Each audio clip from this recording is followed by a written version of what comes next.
discover. Hi.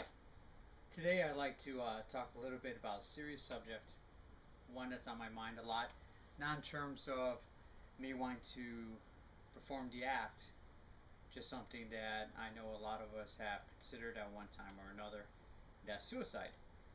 Now, a lot of times my videos may come off a little serious, which they are. Every subject I talk about, I do take very serious. However, I'm going to throw in a few clips or a few things that might take the edge off it or take the mind off the topic a little. That's just for a manner of reflection.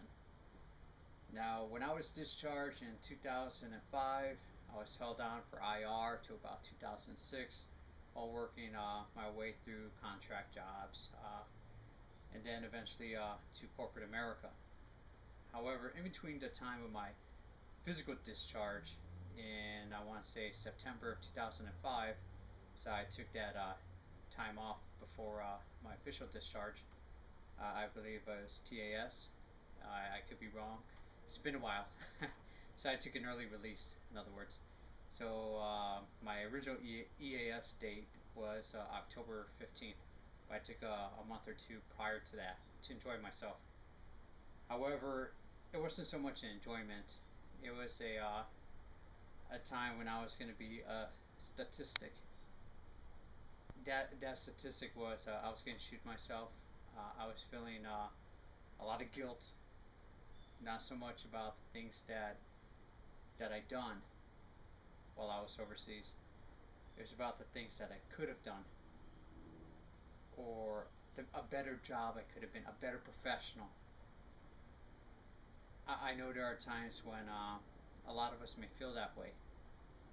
You know, we're trained, and we're trained to handle a lot.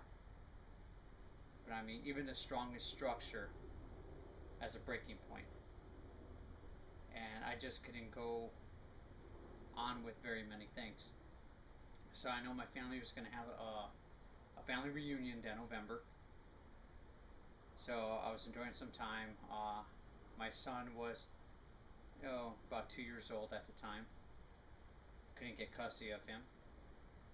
My ex-wife, she had half custody, and the other half went to my family.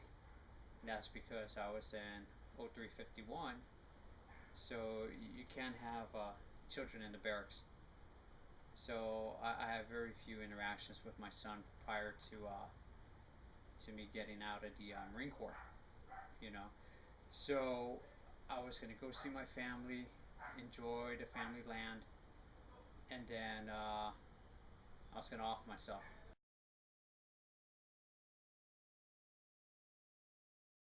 This is gonna suck.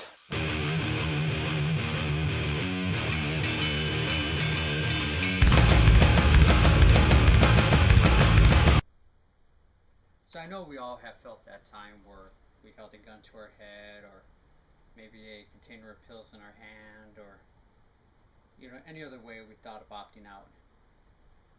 I didn't do it, obviously. I wouldn't be here today. There's many ups and downs, and which saved me was by a phone call I received from a Marine Corps brother of mine. You know, it wasn't the phone call intentionally. He called me, asked me if I wanted to start a business with him, and I was like, hey, great. It turned out to be a multi-level marketing presentation, so I drove about 2 hours down to San Diego just to be offered a pyramid scheme. But it got me thinking about things, so I continued on with what I was doing. Time goes on a little more, get involved with a girl who you could say wasn't the nicest. I was stuck financially, couldn't find a job, wasn't in school, feeling sorry for myself the whole way through. So I'm living in a garage, sleeping on a pile of old clothes, and I managed to have my son with me at the time. And he was visiting me for a few days or whatever. And obviously I didn't tell my ex-wife at the time that I was living in someone's garage. Little kids don't know left from right or right from wrong. They're little kids, they're toddlers, what have you, whatever age they were. So I'm playing with him on these pile of clothes, and he was just so happy, and he was happy being with me, and it felt nice. So I decided there's got to be more to what I'm going through than just myself. So I didn't go to the VA. Didn't know the VA was open for me at the time. I thought the VA was something you go to when you're sick. Yes, mental health is a sickness. Do we always recognize it? Probably not. Or do we give it the attention we should? We probably don't. But I had to fight through this in my own ways. There's a lot more to the story than what I'm sharing today, because I want these videos to be short. But I also want you to know you're never alone. And I might revisit this later on, because I speak without a script. I try and keep everything straight from how I feel to you, so you understand what's going on. And also, I can help get through this myself. I said I've been out of the Marines since 2006, technically 2005, however we want to look at it, IR or not. You know, discharge papers say, you know, the DD-214 says 2005. The certificate you get says 2006, so who knows. Either way, I started the military in 1998. You know, so I did a fair amount of time. But it still didn't prepare me for life outside the military, which is why I want to do these videos, to help others who might be in similar situations. One thing that I did notice a lot as I started growing up in the regular world, and as I became a citizen, uh, not just a civilian. There's Starship Troopers reference if you see my other videos, and the music we listen to. And if you look back, think of your boot cycle, or maybe even if you got to hear some music in boot camp, and then think of your time overseas, or whenever your tours were. Think about most of the stuff you listen to pump yourself up. And I look back, you know, very popular when I was in was a song called Die Motherfucker Die. You know, System of a Down was huge in 2003 with the Toxicity CD. DMX was still roaming around making music. You know, there was a lot of good stuff, but I'm going to put in a sample of things I listen to now. They're just a little more inspirational. And believe it or not, there really isn't very many vocals in it. I heard it was called Deca. Some people call it trailer music, some call it video game music. It is what it is. But it's just something to think about also, of the environment around you. And I'm not one of those guys who say video games, music, movies, culture, society, peer pressure makes us violent. No, we're animals. Plain and simple. Some of us are devil dogs, other ones are just doggies.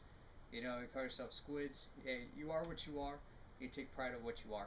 You made that choice when you went to MEPS of what you were going to become, and that's who you are. So playing out, basically human beings were animals. We thrive in our environment. And maybe later on, you know, if I think about it, I go ahead and explain a little more of the physics and the mentality behind what goes on and with our mental, I guess you could say, aggressions. So I don't have much of a science background, but there are things I have picked up here and there. So I do want to cover later on about educating ourselves when we get out. I took a while to go back to school when I got discharged, and I regret it. I'm very proud. I'm very happy now to have the higher education I have. But that was through motivation, and that was through actually counseling from some very good military brothers and sisters out there. They told me to get off my ass, not sound like a commercial, but to go ahead and make myself just a little bit better. You know, we're all equal, but sometimes we allow ourselves to fail. And we start slipping. It's a slippery slope.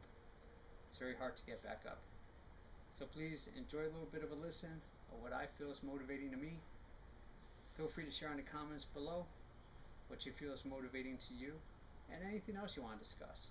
I'm always going to be open, because, you know, I know sometimes it's a little hard to adjust in this life, and I just want to help that transition a little bit better.